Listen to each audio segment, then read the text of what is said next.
నమస్కారం శ్రీధర్ సార్. చాలామంది స్టూడెంట్స్‌కి ఏంటంటే అంటే ఇది సీజన్ ఎలాగో రైల్వే ఎగ్జామ్స్ సంబంధించి. బట్ ఒక కన్‌ఫ్యూషన్ ఉంటుంది. ఎక్కడి నుంచి స్టార్ట్ చేయాలి అనేటువంటి కన్‌ఫ్యూషన్ డెఫినిట్‌గా ఉంటుంది. అండ్ బ్రెయిన్ కూడా దానికి తగ్గట్టు అండర్‌స్టాండింగ్‌లో మైండ్ షిఫ్ట్ చాలా కష్టంగా మారుతూ ఉంటుంది. ఒకటి చేయబోయి ఇంకొకటి చేసుకుంటూ వెళ్ళిపోయి మిస్టేక్స్ ఎక్కువ అవుతూ ఉంటాయి మనకి. ఈ ఉన్న అవకాశాన్ని ఉపయోగించుకుంటూ లాస్ట్ మినిట్ టిప్స్ అసలు ఏ విధంగా ఫాలో అయితే మనం గెటాన్ అవ్వగలుగుతాం? లాస్ట్ మినిట్ టిప్ ఏంటంటేనండి, ఎగ్జామ్స్ ఇప్పుడు స్టార్ట్ అవుతున్నాయి మనకి. ఫస్ట్ ఏఎల్పి ఎగ్జామ్ ఉంది, తర్వాత సెక్షన్ కంట్రోలర్ ఎగ్జామ్ ఉంది. ఇక్కడి నుంచి మొదలు పెడితే రాబోయేటటువంటి 3 నెలల్లో majority of the railway exams ఉన్నాయండి. ఇప్పుడు ఇమీడియట్ గా ఎగ్జామ్ ఉన్నటువంటి వాళ్ళు ఎగ్జామినేషన్ హాల్లో తెలుసుకోవాల్సింది ఏంటంటే what to do, what not to do, when to do, when not to do. అంటే ఏం చెయ్యాలి, ఏం చేయకూడదు, నెక్స్ట్ ఏ టైంలో చేయాలి, ఏ టైంలో చేయకూడదు. ఈ ట్రిక్ తెలిస్తే డెఫినెట్గా సక్సెస్ అవుతారండి. ఇప్పుడు రైల్వే ఎగ్జామ్స్ ఇంతకు ముందు లాస్ట్ ఇయర్ జరిగినటువంటి ప్యాటర్న్ వేరుగా జరుగుతుంది, ఈ ఇయర్ వేరుగా జరుగుతున్నాయి కొన్ని ఎగ్జామ్స్. ఎలా అంటే ఇంతకుముందు ఎగ్జామ్స్ అన్నీనండి అన్ని సబ్జెక్టులు కలిపి కరెక్ట్గా చెప్పాలంటే ఓ మిక్సర్ కొట్టి పెట్టినట్టుగా పెట్టేవాళ్ళు అండి. బట్ ఇప్పుడు ఈ రీసెంట్గా వచ్చినటువంటి చేంజ్ ఏంటంటే సబ్జెక్ట్ వైజ్ క్వశ్చన్లు ఇస్తున్నారు. అంటే రైల్వే ఎగ్జామ్స్లో 3 సబ్జెక్టులు ఉంటాయి. రీజనింగ్ ఉంటుంది, అర్థమెటిక్ ఉంటుంది, జనరల్ స్టడీస్ ఉంటుంది. రీజనింగ్గా కనపడుతున్నాయి, జనరల్ స్టడీస్గా కనపడుతున్నాయి, క్వాంట్గా కనపడుతుంది. సో ఇప్పుడు ప్రతి మనిషికి కూడా అంటే ఎగ్జామ్ రాసే ఆస్పిరెంట్కి ఏదో ఒక సబ్జెక్టు ఫేవరెట్ ఉంటుందండి. ఎస్, నేను ఈ సబ్జెక్టు బాగా చేయగలను అనే నమ్మకం ఉంటుంది. అలా ఉన్నటువంటి సబ్జెక్ట్ ఏదైతే ఉంటుందో దాంతో మొదలు పెట్టాలి.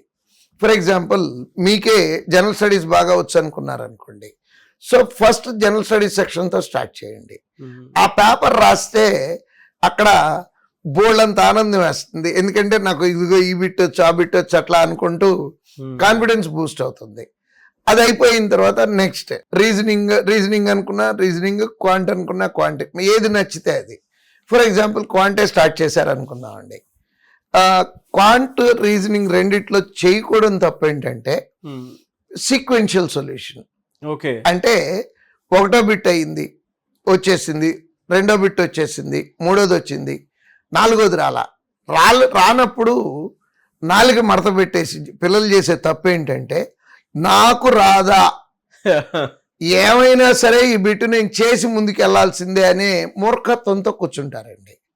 అది కాదండి. అక్కడ చేయాల్సింది ఏంటంటే రెండోసారి ట్రై చేయాలి. రాలేదనుకోండి, బిట్ వచ్చు, ఈ టైంలో రావట్లేదు, ఇందాక చెప్పాను when to do, when not to do అని.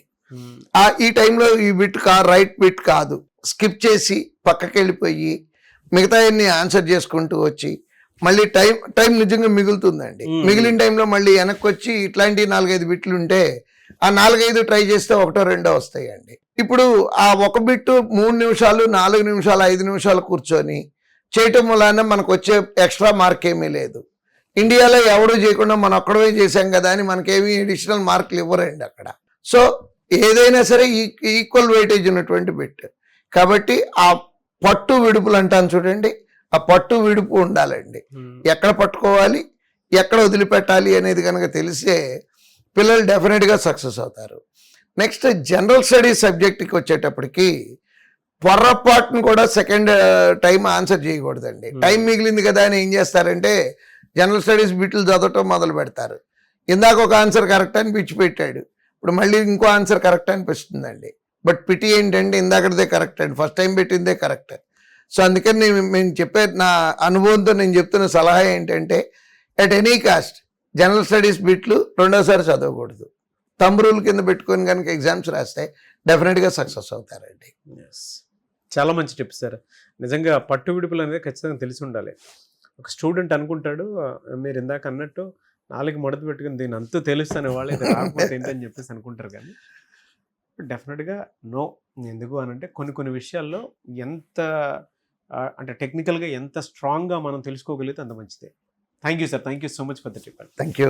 చూసారు కదండి వీడియో. ఈ వీడియోపై మీ అభిప్రాయం కమెంట్ బాక్స్లో పోస్ట్ చేయండి. ముఖ్యంగా మీరు కనుక శ్రీధర్ సార్ దగ్గర నుంచి మీకుండేటువంటి డౌట్స్ ఏవైతే ఉన్నాయో వాటిని అన్నిటినీ వీడియో రూపంలో కనుక మీరు చూడాలి అనుకున్నటువంటి వాళ్ళు, అంటే ఈ సిరీస్లో భాగంగానే చూడాలి అనుకున్నటువంటి వాళ్ళు, కింద కామెంట్ బాక్స్లో మీ ఒపీనియన్ ఏదున్నా సరే షేర్ చేయండి.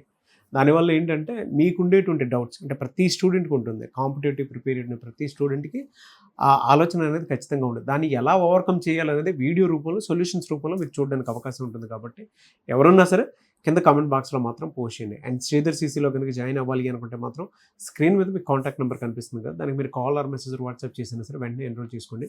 ఈవెన్ పేరెంట్స్ అయినా సరే ఒక్కసారి మీరు విజిట్ చేయండి శ్రీధర్ సీసీ.